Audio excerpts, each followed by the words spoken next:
안녕하십니까. 11월 30일 토요일 오전 김경국TV 시작하겠습니다. 오늘은 선거법 재판 시간, 항소심 재판 시간 끌기를 위해서 이재명 측에서 준비했던 비장의 카드가 무용지물이 되고 있다, 이런 말씀 드리겠습니다. 시작하기에 앞서서 구독과 좋아요 그리고 알림 설정으로 격려 부탁드리겠습니다. 이재명이 1심에서 징역 1년, 집행유예 2년을 선고받은 선거법 위반과 관련해서 민주당이 선고를 무력화시키기 위해서 온갖 방법을 동원하고 있죠. 그 중에 하나가 바로 선거법 250조 1항 허위사실 공표에 대한 처벌 조항을 삭제하는 것이었죠. 이 조항을 삭제할 경우 이재명에게 소급 적용하기는 어렵겠지만 처벌 조항이 없어지면 감형 요인으로 재판부의 판단에 상당한 영향을 미칠 수밖에 없는 그런 상황입니다. 그렇지만 이재명을 위해서 법을 바꾼다는 위인설법 논란과 대통령의 거부권 행사, 이런 것을 감안할 때 비현실적이죠. 그래서 민주당에서 거론하고 있는 방법이 또 다른 항소심 지연 작전인데, 이 조항에 대한, 그러니까 허위사실 공표 조항에 대한 위헌법률 심판 제청을 신청하는 방안이 거론되어 왔습니다. 결론적으로 말씀드리자면 이미 이 조항은 헌법재판소에서 3년 전에 합헌 결정이 났던 부분인 것으로 확인됐습니다. 헌법재판소에서 법조항에 잘못이 없다고 이미 판단했던 만큼 위헌 법률 심판을 신청한다고 하더라도 무위에 끝날 것이란 말입니다. 이재명 측에서 준비하고 있는 선거법 위반 재판 항소심 시간 끌기의 핵심 카드가 지금 무용지물이 되고 있다는 것입니다. 제가 어저께 말씀드렸는데 위헌 법률 심판 제청 신청 절차를 다시 한번 말씀드리겠습니다. 이재명 측에서 항소심 재판부에 위헌 법률 심판을 제청하면 항소심 재판부가 이유가 있다고 판단하면 이제 헌법재판소에 신청을 하게 됩니다. 이 경우 재판이 중단이 되는데, 다만 긴급한 재판일 경우에는 심리는 계속 하되 선고는 할 수 없도록 그렇게 규정되어 있습니다. 헌법재판소가 위헌 여부를 판단해서 위헌이라고 판단하면 이재명은 무죄가 되는 것이죠. 그리고 또 그렇지 않고 기각을 한다면 그대로 항소심 재판부의 재판이 진행되게 됩니다. 만약에 항소심 재판부가 근거가 없다고 기각을 해버리면 재판은 그대로 진행되고 물론 선고도 가능합니다. 다만 기각에 대한 헌법 소원은 제청할 수 있습니다. 공직선거법 250조 1항은 당선을 목적으로 후보자와 가족의 출생지, 가족관계, 신분, 그리고 행위 등에 대한 허위사실을 공표하면 5년 이상 징역 또는 3천만 원 이하의 벌금에 처하도록 되어 있습니다. 굉장히 엄격한 조항이죠. 이재명은 이 조항이 표현의 자유를 지나치게 제약한다, 이렇게 주장한 바 있습니다. 그러니까 이 표현의 자유를 너무 지나치게 제약하니까 금지 조항을 따로 만들 때 금지 조항에 포함되지 않은 부분들은 모두 허용하자, 이런 주장을 했었습니다. 그렇지만 이 조항은 이미 2021년 2월 헌법재판소에서 만장일치로 합헌 결정을 내렸던 것으로 확인됐습니다. 이재명이 항소심 재판부에 제청을 신청한다고 해도 재판부에서 곧바로 기각시킬 수 있는 확실한 명분이 있는 셈입니다.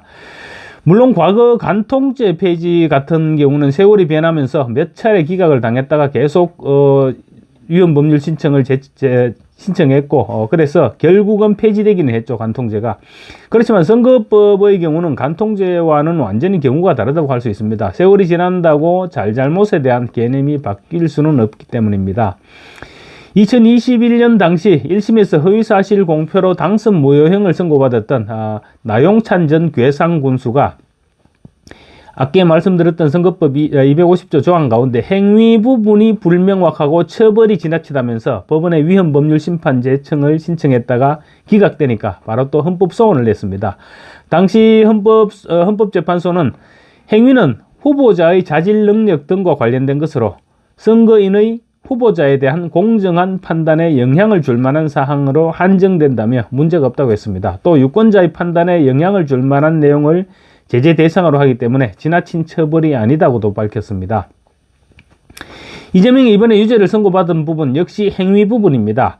김문기 씨를 모르고 또 백현동 한국식품연구원 부지 용도 상향 조정이 박근혜 정부의 국토부 협박 때문이었다, 그렇게 주장했던 것인데, 바로 그런 행위가 허위사실로 판단돼서 1심에서 중형을 선고받았던 것입니다. 과거 이재명의 선거법 사건에서도 헌재 판단이 있었습니다. 친형 강제 입원 관련 발언으로 2019년 2심에서 벌금 300만 원을 선고받자 민주당 지역위원장들이 이 조항에 대한 법원 해석이 잘못됐다면서 헌법소원을 냈습니다. 행위 부분이 불명확했다 이런 주장이었습니다. 그런데 헌재는 2022년 9월에 특정 사건에서 법원의 판결이 잘못됐다는 주장은 헌재의 판단 대상이 아니다라면서 사건 자체를 각하를 했습니다. 이재명의 선거법 위반 재판 전략의 한 축이 무너진 것이죠. 물론 이재명 측에서 다시 위헌 여부에 대해서 청구는 할 수는 있습니다. 청구는 할 수 있겠지만 조희대 대법원장의 엄명에 따라서 지금 신속한 재판을 서두르게 될 항소심 재판부에서 이미 불과 3, 4년 전에 헌법재판소에서 판단했던 부분에 대해서 헌법재판소에 다시 위헌 법률 심판을 신청할 이유는 없다고 판단할 것이 분명해 보입니다. 그리고 무엇보다도 허위사실 공표 조항은 오랜 세월 동안 큰 문제 없이 적용되어 왔다는 점에서 헌법재판소의 판단이 없었다고 하더라도 굳이 항소심 재판부가 굳이 피고인의 제청을 받아들일 이유가 없을 것이다. 이렇게 전망도 되어 왔습니다. 그럼에도 불구하고 이재명 측 변호인들은 일단은 위헌 법률 심판 제청을 시도는 할 것으로 보입니다. 그렇지만 항소심 재판부에서 받아들일 가능성은 이제 희박해졌고 또 설령 받아들인다고 하더라도 헌법재판소에서 신속하게 기각할 것으로 보여서 실효를 거두지는 못할 것으로 보입니다. 이재명 측에서 정상적으로 사용할 수 있는, 그러니까 지난번처럼 뭐 단식을 한다든가 그런 이상한 방법이 아닌 정상적으로 사용할 수 있는 재판 지연은 아마 무더기 정인 신청을 하는 방법인데, 이 부분 역시 1심 재판의 시간을 끌면서 가능한 모든 정인을 신청했었죠. 그래서 남아있는 정인을 찾기도 쉽지 않을 것으로 보입니다. 또 이상한 정인들을 설령 신청한다고 하더라도 3개월 이내에 항소심을 선고할 것을 지금 압박받고 있는 재판부가 무턱대고 정인 신청을 다 받아들이지는 않을 것으로 그렇게 봐야 될 것입니다. 갈수록 이제 이재명의 끝이 보이고 있는 것입니다. 그리고 또 우파 시민단체인 자유대한호국단이 경기도 법인카드 불법 사용을 비롯해서 예산 유용에 대해 업무상 배임 혐의로 기소된 이재명과, 그리고 이번 기소에서는 제외되어 있지만 부인 김혜경 씨에 대해서 허위 공문서 작성 및 행사죄로 서울중앙지검에 추가로 고발을 했습니다. 경기도 예산 1억 653만 원을 사적으로 사용하는 범죄를 저지르는 과정에서 허위 공문서 작성 그리고 허위 작성 공문서 행사죄에 대해서 검찰이 기소하지 않았다는 것입니다. 검찰의 공소장에 따르면 이재명은 과일과 샌드위치 구입 명목 등과 관련해서 비서실 내방객용 및 격려 및 간담회용 이런 식으로 허위 기재했고, 또 제네시스 G80을 관용차로 사용하면서 운행일지 등도 허위로 기재했습니다.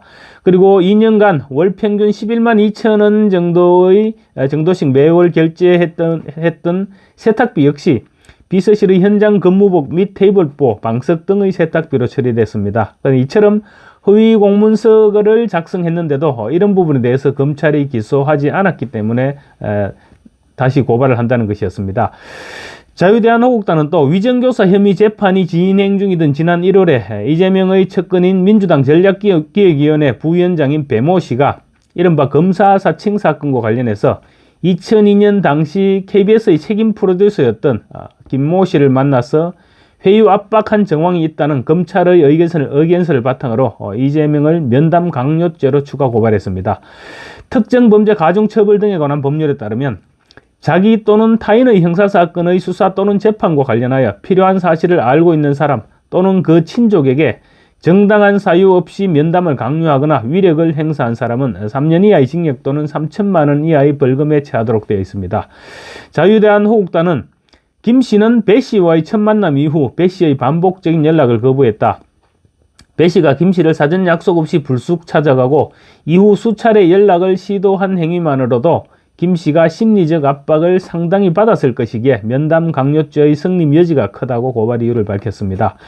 김 씨는 재판정에서 이런 증언을 했습니다. 배 씨를 처음 만난 이후 수차례 배 씨 측에서 연락이 왔는데 의도적으로 전화를 받지 않았고 만나지도 않았다, 이렇게 밝혔었습니다. 검찰은 위정교사 혐의 재판 과정에서 이 같은 사실을 모두 재판부에 제출했는데 김동영 판사는 이 부분에 대해서는 별도로 판단을 하지도 않았고, 그래서 이 부분 역시 봐주기 재판의 한 항목으로 지적되기도 했습니다. 이재명에 대한 선거법 위반과 위증교사 혐의 1심 선고가 끝난 후 지금 시간이 지날수록 이재명에 대한 불리한 사안들이 하나둘씩 또다시 드러나고 있습니다. 그리고 이재명 측근들에 대한 선고를 통해서도 그런 불리한 선고들이 계속 내려지고 있는데 약간 시간은 걸리고 있지만 내년이면 이재명에 대한 단죄가 가능하지 않을까 그렇게 생각합니다. 감사합니다. 편안한 주말 보내시기 바랍니다.